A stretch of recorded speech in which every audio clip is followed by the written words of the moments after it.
ମୋ ନା ତପସ୍ୱିନୀ ମଲ୍ଲିକ। କଣ ହେଲା ରାତିରେ? ରାତିରେ ଆମେ ଏଠି ବସିକି ଖାଉଥିଲୁ କାଲି। ଏବେ 9ଟା 15 20-25 ହବ।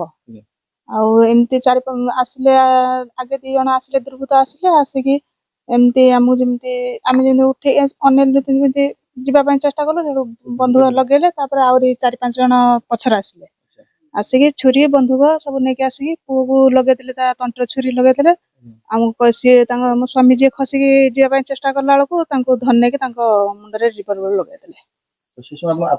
ମତେ ଆମେ 3 ଜଣ ଥିଲୁ ଆଜ୍ଞା। ତାପରେ ମତେ ମୁଁ ଯେମିତି ଟିକେ ପାଟି ଇଏ କଲି, ସେ ମାଇଲେ ମତେ 2 ଚାପଡ଼। ଜଣେ ହଉଛି ମାସ୍କ ପିନ୍ଧିଥିଲା, ଆଉ ସମସ୍ତେ ବିନା ମାସ୍କ ରେ ଥିଲେ ଆଜ୍ଞା। ଆଉ କିଛି ବି ସେମିତି କିଛି କୁହାକୁହି କିଛି କରିନାହାନ୍ତି, ଖାଲି କହିଲେ ଘର ଭିତରକୁ ମତେ ନେଲେ, ଘର ଭିତରକୁ ଚାଲ। ଆମେ ଯେମିତି ଘର ଭିତରକୁ ଗଲୁ, ସେଇଠୁ ସେ ତାଙ୍କର କଣ କଲେ ନା କହିଲେ ଚାବି କାଠି କଣ କଲ? ଆମେ କହିଲୁ ମୁଁ ସେଇଠୁ ଅଛି। ଆଡେ କହିଲେ ମତେ ଦିଅ ଚାବି କାଠି। ମୁଁ ସେଇଠୁ ତାଙ୍କୁ ନେଇ ଚାବି କାଠି ଦେଇଦେଲି। ସିଏ ତାଙ୍କର ନିଜେ ଗଡରେଜ ଖୋଲିଲେ, ପଇସା ସୁନା ଗହଣା ତା ଭିତରେ ସବୁ ଥିଲେ। ଟଙ୍କା ଥିଲା ହଉଛି 22-23 ଲକ୍ଷ ଟଙ୍କା ଥିଲା ଆଜ୍ଞା। ସୁନା ଗହଣା ବହୁତ ଥିଲା, ସବୁ ମୋର ବାହାଘର ବେଳରେ ସବୁ ସୁନା ଗହଣା ସବୁ ଥିଲା।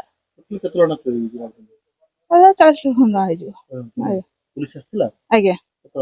ସେ ଆମେ ଫୋନ କରିବା ତା ଘଟଣା ଘଣ୍ଟା ପରେ ପୁଲିସ ଆସିଲେ ଆଜ୍ଞା।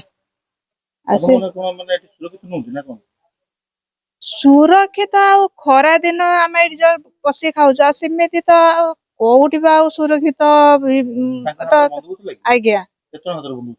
4-5ଟା ଖଣ୍ଡେ ଥିଲା। ଓଡିଆ ବି କଥା ହଉଛନ୍ତି, ହିନ୍ଦୀ ବି କଥା କହୁଛନ୍ତି ଆଜ୍ଞା।